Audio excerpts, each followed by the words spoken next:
संतांची, शूरवीरांची आणि परंपरेची ही ओळख आपल्या महाराष्ट्राची. इथे प्रत्येक सण हा केवळ उत्सव नसतो, तो असतो भावनांचा, एकोप्याचा आणि संस्कारांचा संगम. गणेशोत्सवाचा जल्लोष, दिवाळीचा प्रकाश आणि गुढीपाडव्याचा नवा आरंभ, वारकऱ्यांच्या ओव्या, टाळ मृदंगाचा नाद आणि विठ्ठल नामात रंगलेली भक्ती, हे सारे रंग महाराष्ट्राच्या संस्कृतीला उजळवतात. हाच आहे आपल्या परंपरेचा आत्मा.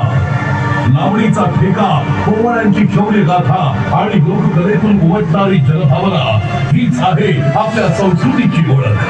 संस्कार, आदर आणि एकोप्याची शिकवण देणारी ही परंपरा आपल्याला जोडते, घडवते आणि यशस्वी बनवते.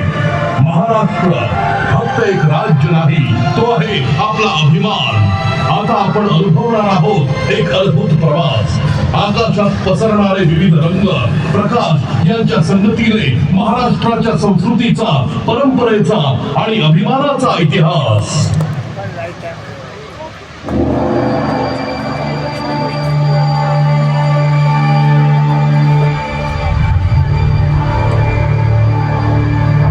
आता विश्वात्मके देवे, येणे वाग्यज्ञे तोषावे, तोषोनी मज द्यावे पसाय दान हे. विश्व कल्याणाचे पसाय दान मागणाऱ्या ज्ञानेश्वर माऊलींचा हा महाराष्ट्र. ज्ञानेश्वरीच्या माध्यमातून भगवद्गीतेचा अर्थ सर्वसामान्यांना सांगणाऱ्या माऊलींचा हा महाराष्ट्र. भागवत धर्माचा पाया रचणाऱ्या ज्ञानेश्वर माऊलींची ही 750वी जयंती. दुरितांचे तीर्ण जाओ, विश्व स्वधर्म सूर्ये पाहो म्हणणाऱ्या ज्ञानेश्वर माऊलींना विनम्र अभिवादन.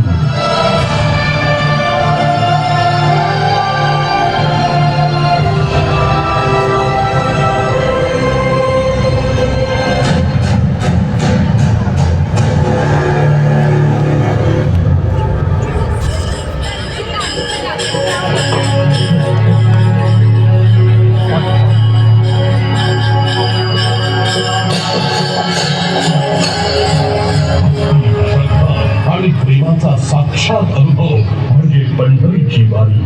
28 युग आपल्या भक्तजनांसाठी कटेवरी हात ठेवून विटेवरी उभा असलेला सावळा विठुराया आणि त्याची सोबतीण रखुमाई. वारकऱ्यांच्या अंतःकरणात बसलेली ही भक्ती शब्दात मावणारी नाही.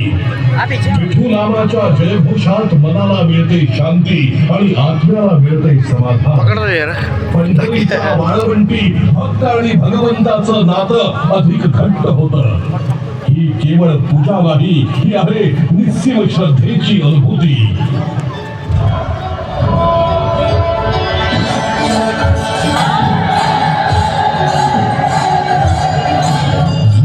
तुकोबाच्या गजरात चालणारी लाखोंची वारी. टाळ मृदंगाच्या गजरात अखंड नामस्मरण करत वारकरी निघतात पंढरीच्या दिशेने. ना थकवा ना तक्रार, फक्त एकच आस विठुरायाच्या दर्शनाची. हाती भगवी पताका, मुखी तुकड्याचे अभंग आणि मनात भक्तीचा महासागर. वारी म्हणजे केवळ चालणं नाही, तो आहे प्रवास श्रद्धेचा. इथे श्रीमंत गरीबाचा भेद नाही, नरनारीचा भेद नाही. इथे सारेच समान, सारेच वारकरी त्या विठुरायाचे.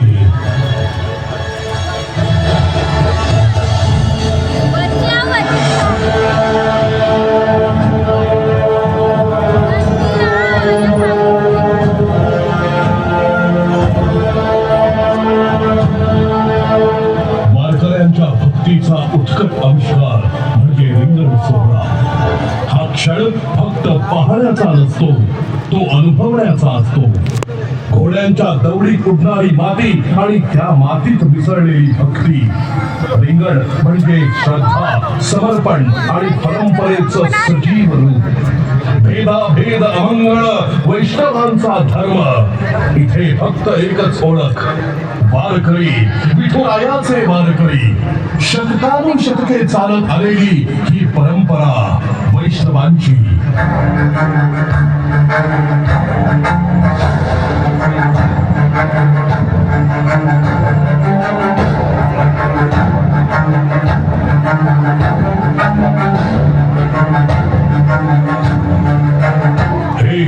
की स्वराज्य व्हावे ही तो श्रींची इच्छा. गुलामगिरीत खितपत पडलेल्या महाराष्ट्राला स्वराज्याचं स्वप्न दाखवलं ते छत्रपती शिवरायांनी. धैर्य, बुद्धिमत्ता आणि दूरदृष्टीच्या जोरावर उभं राहिलं हिंदवी स्वराज्य.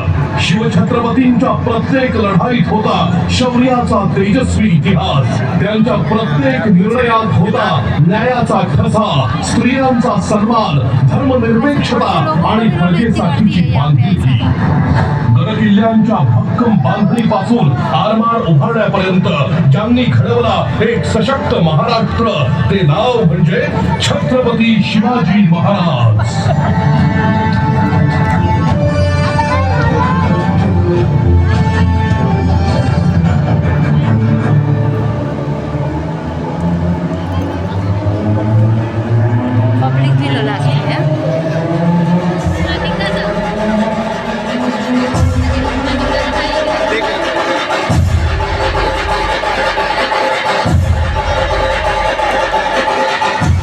ताशा हा केवळ वाद्यांचा गजर नाही तर तो आहे महाराष्ट्राच्या अस्मितेचा हुंकार, महाराष्ट्राच्या शौर्याचा आणि भक्तीचा जागर.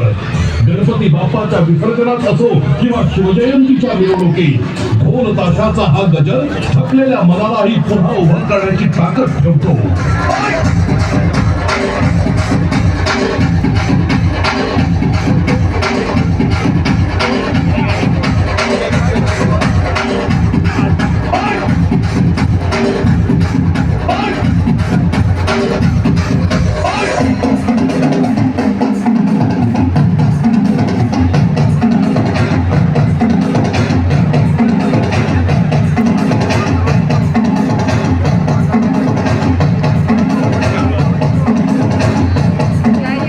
अष्टमीच्या दिवशी जेव्हा हजारो गोविंदा थरावर थर लावून आभाळाला गवसणी घालतात तेव्हा ते जगाला सांगतात आम्ही एक झालो तर अशक्यही शक्य आहे.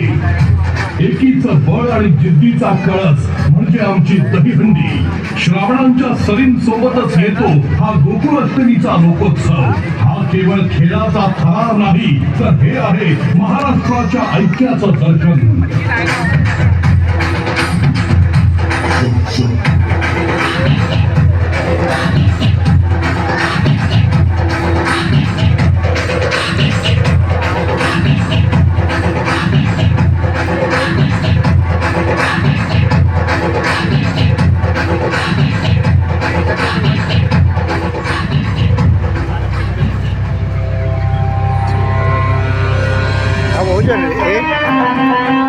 पानी पानी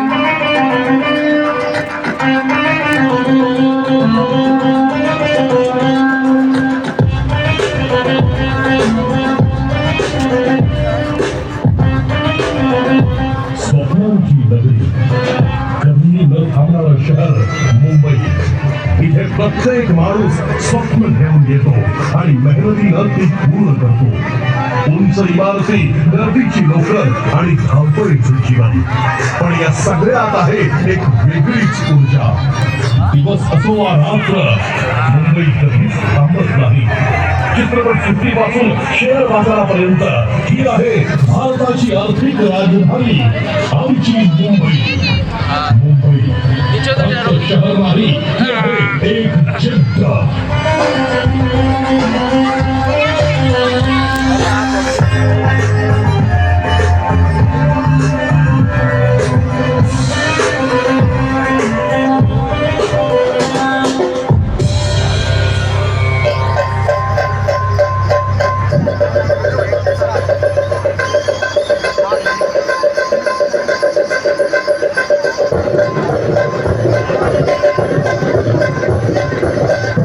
महाराष्ट्राच्या मातीत रंगांचा गुलाल जेव्हा उधळला जातो आणि ढोलकीचा ठसकेबाज आवाज खुलतो तेव्हा एका क्षणात काळजाचा ठोका चुकतो. कारण ही आहे आपली लावण्यवती लावणी. लावणी म्हणजे सौंदर्याचा एक अनमोल दागिना जिच्या नजाकतीला आणि अदाकारीला तोड नाही. कधी शृंगाराचा ओघ होऊन वाहणारी तर कधी वीर रसाची तलवार होऊन तळपणारी ही लावणी म्हणजे मराठी संस्कृतीचा सर्वात देखणा आविष्कार.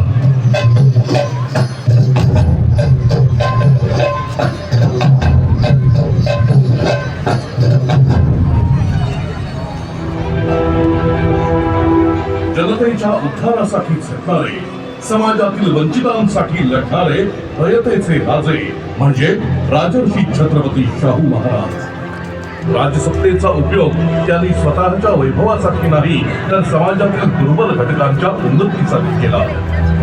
शिक्षण हेच खरं स्वातंत्र्य हे ओळखून त्यांनी आपल्या संस्थानात मोफत आणि सक्तीचं शिक्षण सर्वांसाठी खुलं केलं. अस्पृश्यता, जातीभेद आणि अन्यायाविरुद्ध त्यांनी ठाम भूमिका घेतली.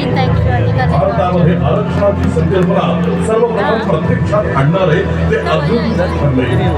समाजातील मागासवर्गीयांना न्याय मिळावा ही त्यांची प्रामाणिक धडपड होती.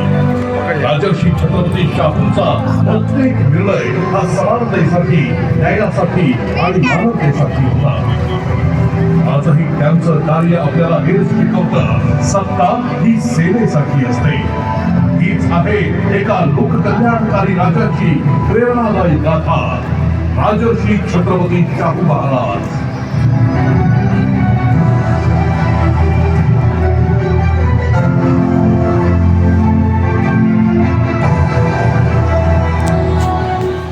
अंधारातून प्रकाशाकडे नेणाऱ्या एका क्रांतिकारकाचा प्रवास म्हणजे महात्मा ज्योतिराव फुले.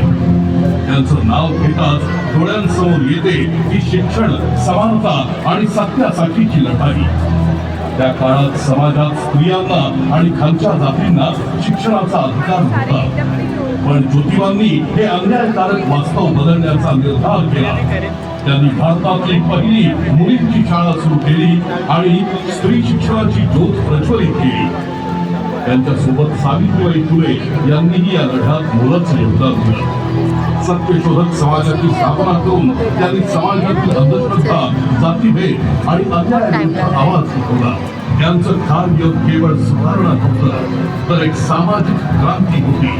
हा आहे एका महान समाज सुधारकाचा प्रकाशमय प्रवास, महात्मा ज्योतिराव फुले.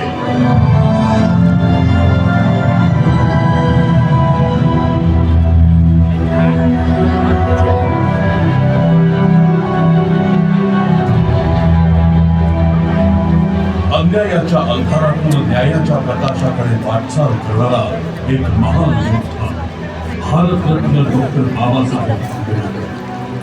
भारतीय संविधानाचे शिल्पकार आणि समानतेचे प्रतीक. अत्यंत प्रतिकूल परिस्थितीत जन्माला येऊनही त्यांनी शिक्षणाच्या बळावर जगाला आपली ओळख करून दिली.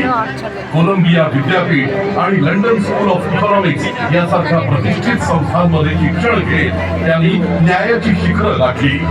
जातीय अन्याय, भेदभाव आणि अस्पृश्यतेविरुद्ध त्यांनी आयुष्यभर संघर्ष केला.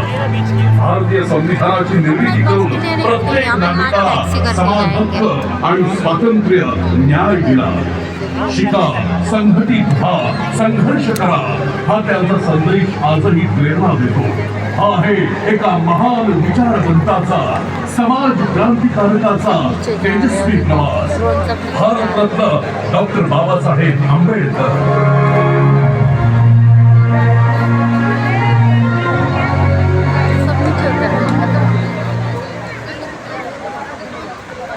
धन्यवाद. चलो मिल जाएगा.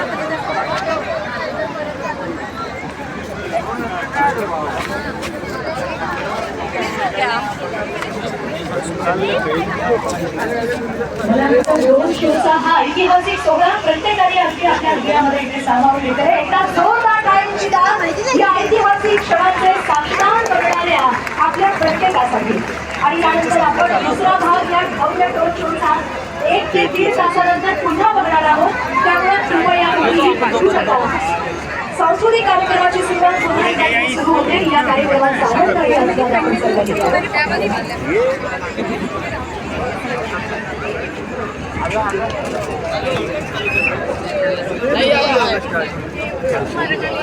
सर्व शिवाजी महाराजांपर्यंत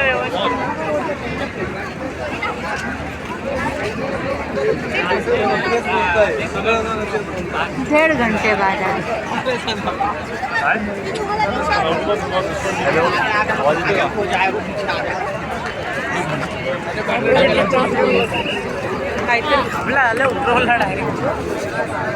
आधुनिक तंत्रज्ञानाच्या या आधुनिक तंत्रज्ञानाचं आणखी एक आविष्कार या कार्यक्रमाच्या शेवटी सुद्धा महाराष्ट्राची लोकसंस्कृती या माणसांसारखीच त्यांची ही संस्कृती त्यांच्या गाण्यांमधून त्यांच्या रोजच्या वावरामधून त्यांच्या बोलीमधून प्रकट होत असते. टाकळा नृत्य महाराष्ट्राच्या संस्कृतीचा अभिमान.